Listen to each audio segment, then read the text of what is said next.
আপনি যারা বিত্তশালী আছেন, আপনাদের কত টাকা কতভাবে আপনারা খরচ করেন, ওই খরচটা আমাদের আশ্রমে আপনারা দয়া করে একটু করেন। আমরা যেন সুস্থভাবে আমরা খাইতে পারি এবং পড়তে পারি, চলতে পারি।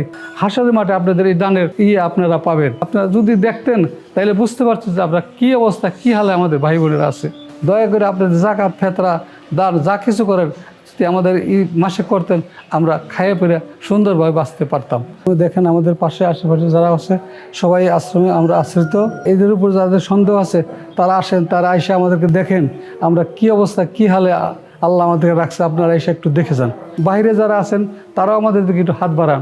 দূরে থেকে শুনতেছেন, আপনারা এসে দেখেন আমরা কি হালে কি অবস্থায় আছি। আমাদের এখানে কত ভাই বোনেরা বিছনায় থেকে উঠতে পারে না, হাঁটতে পারে না, পায়খানা প্রস্রাব এই বেডের মধ্যে করে। এখানে যারা কর্মকর্তা কর্মচারী আছে তারা যে কত কষ্ট করতেছে আপনারা এসে দেখেন। আর আমরা এখানে যারা আছি সবাই তো আমরা অদম গুণেগার। আমাদের যে সবাই রুগী, আমাদের তো কত ওষুধ লাগে, মাসের লাখ লাখ টাকার ওষুধ লাগে। আপনারা যে সব দিক থেকে আমাদেরকে একটু সাহায্য করে আমাদেরকে এই আশ্রমকে সুপ্রতিষ্ঠিত করার মতো আপনারা একটু করে দেন। আমাদের এখানে কোনো মসজিদ নাই, একটা টিনের ছাপড়া ঘরের ভিতরে আমরা যখন তারাবি পড়তে বা কোনো উক্তের নামাজ পড়তে এসে আমরা ওই সময় জায়গা পাই না। দয়া করে আমাদের একটা মসজিদের ব্যবস্থা যদি আপনারা করে দিতেন তাহলে আপনাদের কাছে আমরা চিরকৃতজ্ঞ থাকলাম এবং আল্লাহর কাছে এই মসজিদে আপনাদের জন্য দোয়া করতে পারবো। রোজার মাস আসছে, 4 বেলা এবং 5 বেলা খাওয়াইতেছে। আপনারা যদি একটু হাত না বাড়ান তাহলে আমরা কেমনে খাবো বলেন? আমরা এখানে 250 মতো লোক একসাথে আছি। আপনারা একটু আমাদের দিকে একটু সুনজরে তাকান। আপনি যারা বিত্তশালী আছেন, আপনাদের কত টাকা কতভাবে আপনারা খরচ করেন, ওই খরচটা আমাদের আশ্রমে আপনারা দয়া করে একটু করেন। আমরা যেন সুস্থভাবে আমরা খাইতে পারি এবং পড়তে পারি, চলতে পারি।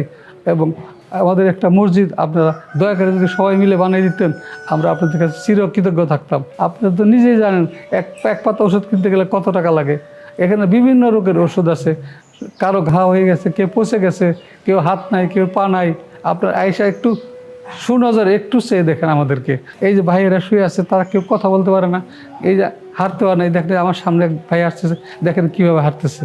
তো এদেরকেও আপনার সবাইকে আমরা এখানে সবাই আছি দুঃখে, আপনারা সবাই মিলে এসে আমাদেরকে একটু সাহায্য করে এই আশ্রমকে পরিপূর্ণভাবে সাজাই দেন।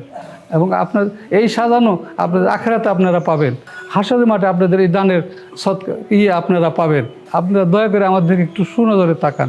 আপনাদের কাছে আমরা সদকা, ফেতরা যা কিছু পারেন আমাদেরকে দিয়া এই 18 কোটি মানুষ থেকে যদি আপনারা অর্ধেক হয়ে দিতে আমাদের কত টাকা হয়ে যাবে। আমরা সুখে শান্তিতে খাইতে পারবো, ওষুধ খাইতে পারবো, ভাত খাইতে পারবো, নাস্তা করতে পারবো, সব দিক দিয়ে চা নাস্তা যা কিছু আছে সবই আমরা খেতে পারবো।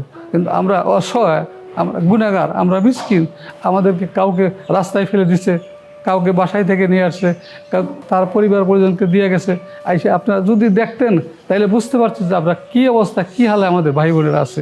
এখানে ছোটো ছোটো বাচ্চারা আছে, তারা এখনও কথা বলতে পারে না, ওই হাঁপুরকে আগায় যায়। তাদের প্রতি আপনারা একটু যদি দেখতেন তাহলে আপনাদের দয়া আসতো, আপনাদের চোখে পানি আসতো। আমরা এখানে যারা ভাই বোনেরা একসাথে থাকি, আমাদের এই সামনে একটা কবরস্থান আছে। এই কবরস্থানটা আমাদের ছোটো, একটি কবরস্থানটা আমাদের বড় করা দরকার।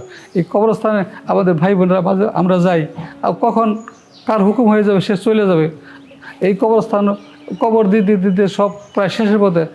আশেপাশে জায়গা আছে, যদি আপনারা দয়া করে এই কবরস্থান দিকে একটু তাকাইতেন তাহলে আমরা বাঁচতে পারতাম। এবং আমাদের তো আর কোথাও যাইবার জায়গা নাই, এই কবরস্থান তো আমাদের যেতে হবে। দয়া করে আপনাদের জাকাত, ফেতরা, দান যা কিছু করেন যদি আমাদের এই মাসে করতেন, আমরা খাইয়ে পেরে সুন্দরভাবে বাঁচতে পারতাম। এবং আরও আশা করি অবশ্যই আপনারা আমার দিকে আগায় আসবেন।